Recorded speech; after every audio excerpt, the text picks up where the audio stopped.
I think as TA leaders and TA pros, that are watching this, what's their role is to challenge those hiring managers that that have biases that are built in, Sure, right? sure. And go out there and literally, now again, don't do it publicly, Yeah. but behind the doors, you have to really call some people out and say, hey, I sent you 5 resumes, of which 3 were female, and you only asked me to interview the dudes. There's a problem. Yeah. It's one thing to sit there and say, hey, we want to mimic the population of where we're at in our client base, our customer base. Yep. At the same time, who are the people that we're trying to hire and what's that population look like? And now what's realistic? Now there's also the flip side going on too, because I had this conversation last week with a very senior vice president in an organization, and it's an organization where the CEO has come out publicly on CNN, on Fox, on everywhere saying, we're committed to diversity. So what does he do? He comes back in and says, you have to hire diversity. This percentage has to be diversity. So you've got all the leaders now looking at it going, Tim, it's mandated. I don't have a choice. So they've already got a chip on their shoulder. So everybody that they have to interview. So we've got to be careful on how that's communicated. When I was at Applebee's, we had a similar thing, right? Where, and the one that we weren't even a next level where we said, hey, 1/3 of your bonus is based on your diversity scorecard in terms of hiring. Really?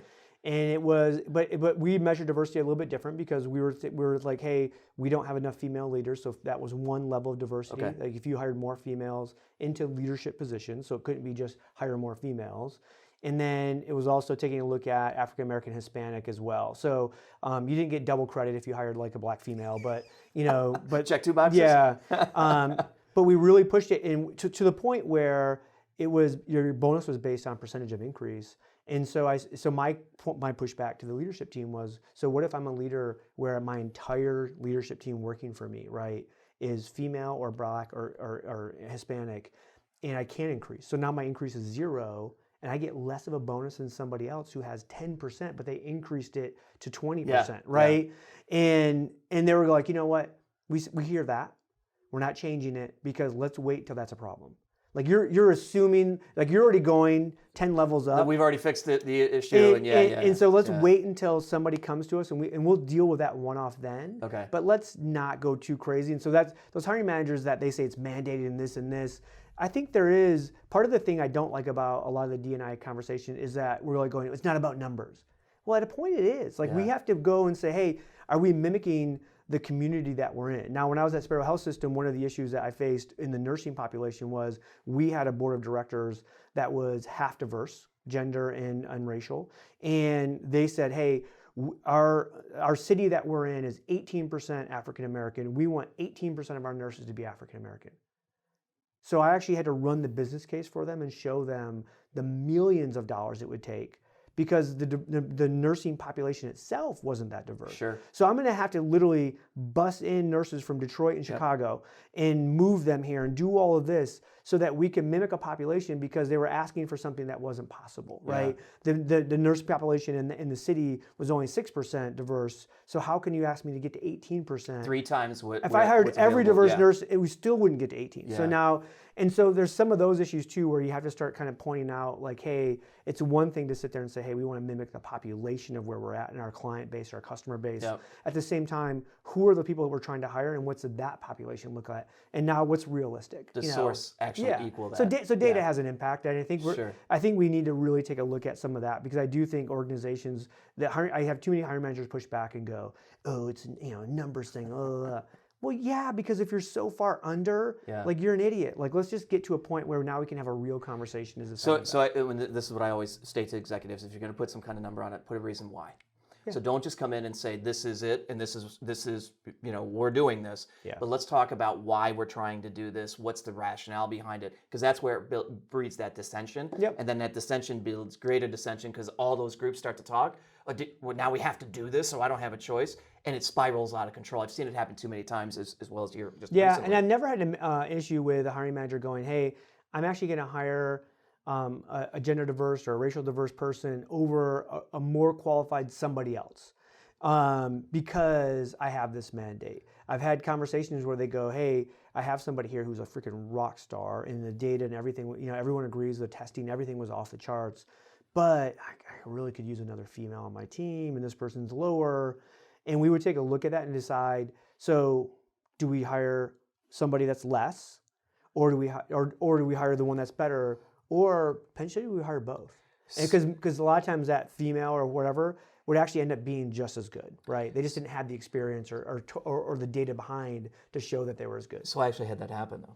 So this is back in January of this year, where the leader came and said, I don't have a choice. These are the two candidates I have.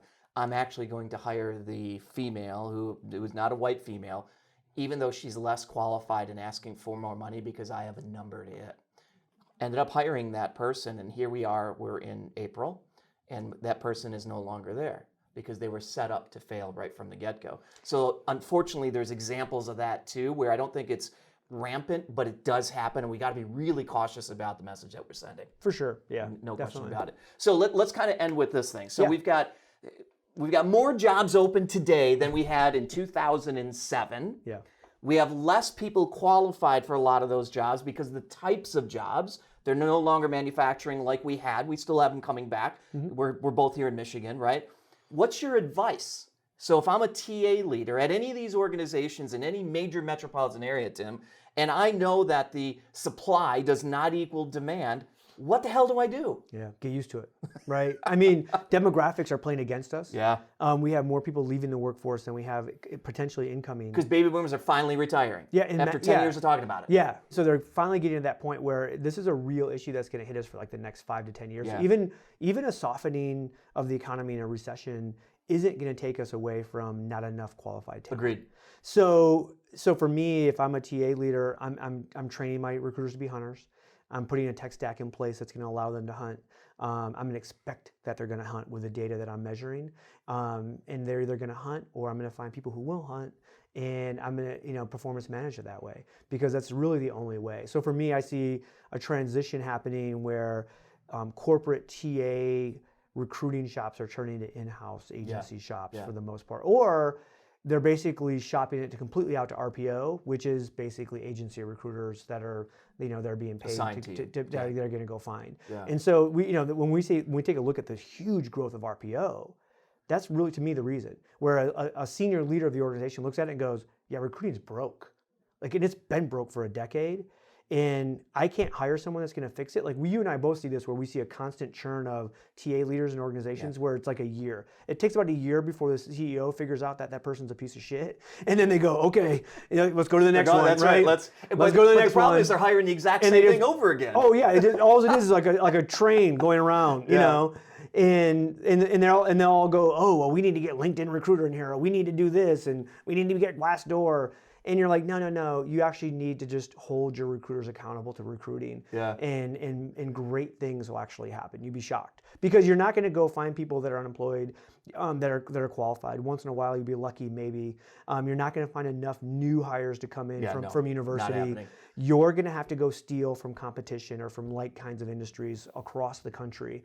And if you don't have people that can do that, you're dead in the water. The one who steals the most, steals the best, is going to be the most successful, unfortunately, right now. Yeah. I mean, good for companies like us, but it's going to be tough for some And it was funny employees. when we first started too, when I first started recruiting in the agency world, 2 decades ago, it was, organizations like TA leaders and HR leaders would actually say like, oh, well, we can't really go do that. Like we can't do. I never hear that ever. No. No one says that. No, because but one is, I mean, there are actually lawsuits that took place and stuff. There was rating lawsuits. Yeah. And stuff like that where people were like, oh, wait a minute, we had, CEOs had agreements with each other not to take our people and blah, blah, blah. And you're like, no, that's all kind of gone.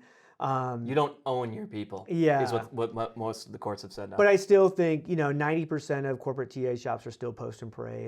And so for the most part, agency is going to be around for a while until we can see that transition completely, kind of go away and happen. Do you see the model of agency changing at all over the next decade? Yeah, I mean, I think you get to see a lot of different services that are added in, because I think what you'll see is a transition where TA shops are getting a little bit better, their tech's getting a little bit better, but then there'll still be capacity issues, right? Like where they go, oh my gosh, we have a project of, we have to hire 50 designers or engineers or whatever, right? In the next 90 days for this major project that we just got, this award, this, contract, whatever. And their team just can't handle it. The capacity is just not going to be there. And so I think that's where you start to see people strategically start to use agencies in a way that's, hey, this is a strategic partner with us that we really rely on for this kind of thing. Right now, there's way too many corporate TA people using agency because they don't know how to recruit. That's right. and their team doesn't know how to recruit. And so they're just like money is just funneling out there, and yet they still have these people they call recruiters who are really just administering a process. They're advanced. They're managing the candidates coming from the agency. The other challenge it creates when you're that TA person and you're farming it out to 50 different agencies out there, that doesn't necessarily help you either. Yeah. No, and I think there's capacity stuff too. Is when you have, if I'm a 500 person HR shop or like a 500 person company that has an HR department of 3 or 4, and they're doing everything, right? They're doing policies and they're doing sexual harassment investigations and they're doing payroll, and all of a sudden they go, oh, by the way, we need you to recruit, which they're going to hate to recruit. Sure. It's going to be a part-time job for them, and I think there's those two where they'll go, hey, can you just do the sourcing for us? Or can you just do this for us? Or can you just do this part of it? We're seeing a huge push to that. And figuring out like what part of this can I shop out to somebody that isn't going to charge me a 20% fee or isn't going to charge me whatever, but they're going to be it's a professional services model, right? Yeah. And so we start to see that kind of happening and evolving as well. The MSP thing, I would love to see corporate people actually start to take that in-house. We've actually seen that with a couple big clients where they've said, hey, we're using XYZ MSP, and it's just a nightmare because the one thing that I think they've seen is that without that real relationship between recruiter and hiring manager, you're never going to get great talent. What are you doing? Throwing shit at the wall and hoping something sticks, right? Yeah. And so they took it back in-house, and there is some great tech on the market that allow them to do that, where they're going, hey, we can control, right? This isn't a lot of work. We know that contingent, contract labor, consulting labor, temp labor has a huge impact to our overall workforce, in our total workforce. And so that's a strategic part of what we need done, and we're going to have control. I mean, again, traditionally that was like, oh, wipe our hands of that. Yeah. We don't even know what that spend is. That's right. If I'm a TA leader, I want to you better know what that spend is. I want to know everybody in my barn. Yeah. I don't care if it's a shopped out consultant, if it's a contractor, if it's a temp worker, whatever that might be. I want to know every single person in my barn, because what you'll find is hiring managers that'll go, oh, well, no, it's a totally different thing. We shop that out to a design shop. They're doing that workforce, and they figure, so they have 15 designers over there working on work that we could have people in here doing this work. Like, let's strategically talk about this from a manpower standpoint. What actually makes real sense. Yeah, for sure. Versus paying $350 an hour for work that we could do for $75 an hour. That's right. Kind of stuff. So. Well, this has been fascinating. It's been a great conversation on a whole lot of subjects that I think everybody who's watching is going to enjoy this. I mean, you're always great to have your opinion on stuff. Yeah, love talking shop. We can do it anytime. But let's go back. So if people want to get a hold of you, how do they get a hold of you again? So you can just Google Tim Sackett. I'm like the first 100 pages. You are. There's also a truck driver chaplain named Tim Sackett out of Minnesota. Really? I'm not that guy, but it was so cool if I was. TimSackett.com or HRUtech.com. So. Wonderful. Listen, thanks for joining us again on this edition of Recruiter Fuel. It's been fantastic. If you've got some additional questions and thoughts, either for Tim or myself, please let us know. Reach out to Tim directly. Make sure to come back every week, because we launch these every Thursday. More stuff coming your way. And if you're interested in being on the show as a guest to share like Tim has, please reach out to us. We'll see you next week.